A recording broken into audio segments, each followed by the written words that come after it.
દિવસે ને દિવસે ગુજરાતમાં શિક્ષણલક્ષી વાતાવરણને જબરજસ્ત ફટકો પડી ગયો. શાળાઓ કઈ રીતે ચાલી રહી છે એના આંકડાકીય માહિતી, સરકારી માહિતી એ આપની સમક્ષ મૂકી છે. મને લાગે છે કે ગુજરાતમાં જ્યારે જ્યારે મોટા આગેવાનો આવે ત્યારે એના એક બે કામો જે હોય એ પાર પાડી દેતા છે. પછી ગુજરાતમાં આવી અને કોંગ્રેસને ભાંડવા સિવાય કશું કરતા નથી. કે ગુજરાતની બદકિસ્મતી છે કે ભાજપાની સરકાર, ડબલ એન્જિનની સરકાર કહેવાતી આજની સરકારે આપણા બાળકોને શિક્ષણ વંચિત વાતાવરણમાં કેવી રીતે દિવસે દિવસે મૂકતી જાય છે, એ મુદ્દાને લઈ કોઈ દિવસ ભાજપના આગેવાનો સીધી ચર્ચા કરવા કોઈ તૈયાર નથી. 2024માં વધીને 2100 શાળાઓ થઈ કે જ્યાં એક જ શિક્ષક ચાલે, આખી શાળા.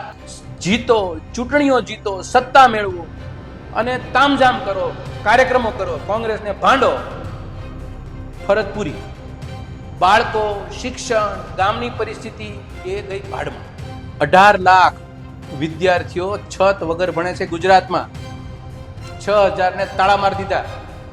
એક શિક્ષક વાળી 3000 શાળાઓ. કોઈનું રૂવાડું ઊભું નથી થતું.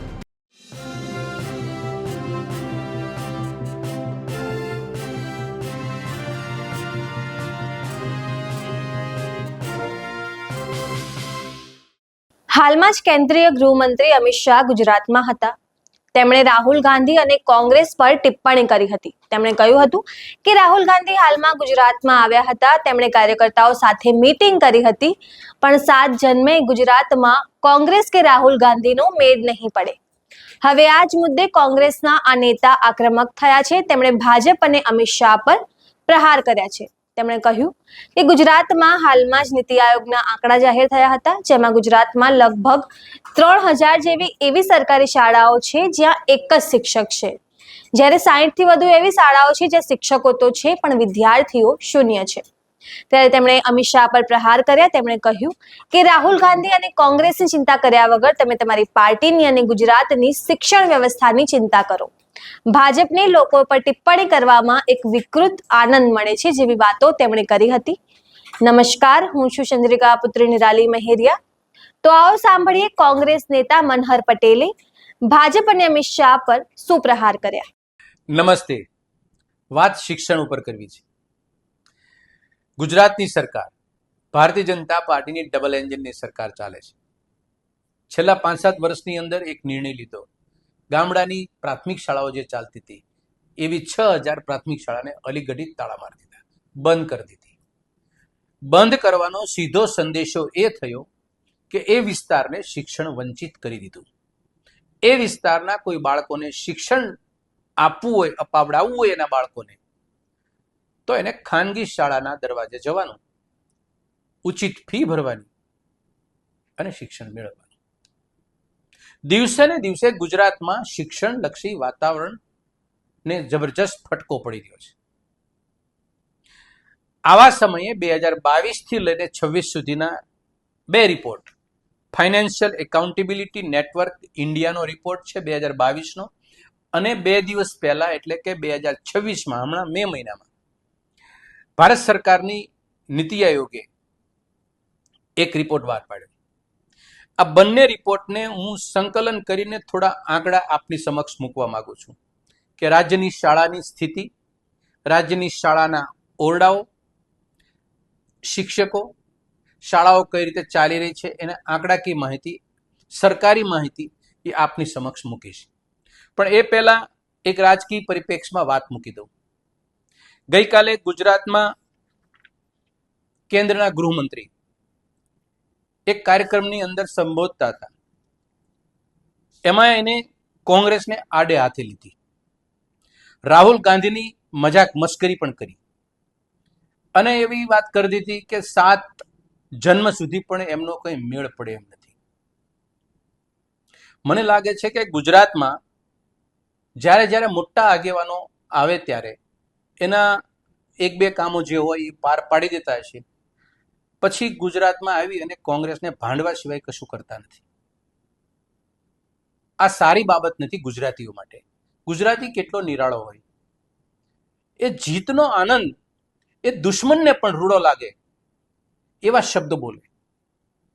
વિકૃત માનસિકતાથી બહાર કાઢી અને પોતાના કબીલાને, પોતાના માણસોને એની વચ્ચે આવી બેહુદી વાતો કરીને તાળીઓ પડાવડેવી, આ કોઈ બહાદુરીનું કામ છે? આ કોઈ હિંમતવાળું કામ કહેવાય? અને મને એ નથી સમજાતું કે તમારી પાસે આટલી જબરજસ્ત સલ્તનત છે, 3 વખત તમે ભારતીય જનતા પાર્ટીની સરકાર દિલ્હીનું શાસન લઈને બેઠી છે, 25-27 વર્ષથી આ છે. તમારે રાહુલ ગાંધીને કોંગ્રેસને યાદ કરવાની ક્યાં જરૂર પડે છે? શેના માટે વિકૃત આનંદ તમે બાટો છો અને વેચો છો? કોઈને કઈક તકલીફ છે. અને આ વિકૃત આનંદ વેચવાનું બંધ થવા માટેનું કોઈ ફૂલ સ્ટોપ જ નથી તમારામાં.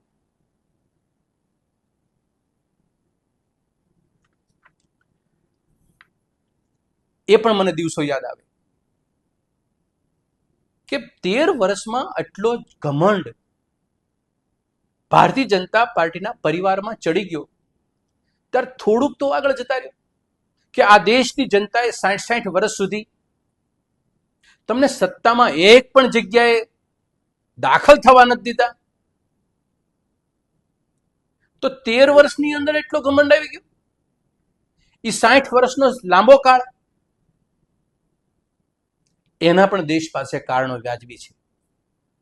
અને 13 વર્ષમાં આવી ભાષા વપરાય તો આના કારણો પણ દેશ પાસે છે. મૂળ મુદ્દા ઉપર આવું કે ગુજરાતની બદકિસ્મતી છે કે ભાજપાની સરકાર, ડબલ એન્જિનની સરકાર કહેવાતી આજની સરકારે આપણા બાળકોને શિક્ષણ વંચિત વાતાવરણમાં કેવી રીતે દિવસે દિવસે મૂકતી જાય છે, એ મુદ્દાને લઈને કોઈ દિવસ ભાજપના આગેવાનો સીધી ચર્ચા કરવા કોઈ તૈયાર નથી. 2022ની અંદર એક શિક્ષક ચાલતી હોય એવી શાળાઓ 700 હતી, 2023ની અંદર 906 થઈ, 2024માં વધીને 2100 શાળાઓ થઈ કે જ્યાં એક જ શિક્ષક ચાલે આખી શાળા. અને ગઈકાલે જે રિપોર્ટ નીતિ આયોગનો આવ્યો એમાં 2026માં આ વર્ષે 2936 શાળાઓ ગુજરાતમાં એવી છે જે શાળાઓમાં એક શિક્ષક તરીકે એક વ્યક્તિ ફરજ બજાવે છે અને આખા ગામની એ શાળામાં એ બાળકો ભણે છે. આના માટે કોઈ શબ્દ નહીં. જીતો, ચૂંટણીઓ જીતો, સત્તા મેળવો અને તામઝામ કરો, કાર્યક્રમો કરો, કોંગ્રેસને ભાંડો, ફરજ પૂરી. બાળકો, શિક્ષણ, ગામની પરિસ્થિતિ એ ગઈ ભાડમાં. 42,000 વર્ગખંડોની ઘટ આજની તારીખે ભાજપાની સરકારમાં ગામડાઓમાં કે શહેરમાં એક ઘટ છે. એનો મતલબ એમ કે એક વર્ગની અંદર સરકારી રાહે 45 વિદ્યાર્થીઓ ભણે, 4200 ગુણ્યા 45 એટલે 18,90,000 વિદ્યાર્થીઓની માથે છત નથી અને શિક્ષણ લઈ રહ્યા છે. વિકસિત ભારતને, વિકસિત ગુજરાતને, યશસ્વી ને યોજસ્વી ને આવા બધા વિશેષણો તમારા નેતાઓ પાછળ વાપરે છે. ગુજરાતની આ બદથી બદતર કિસ્મત કરવા પાછળ તમે જવાબદાર છો. 18 લાખ વિદ્યાર્થીઓ છત વગર ભણે છે ગુજરાતમાં. 6,000 ને તાળા મારી દીધા. એક શિક્ષક વાળી 3,000 શાળાઓ. કોઈનું રૂવાડું ઊભું નથી થતું.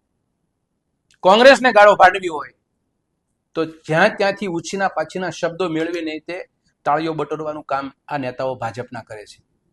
એટલે શિક્ષણની વાતમાં મહત્વના મુદ્દાઓ ઉપર ચર્ચા કરે.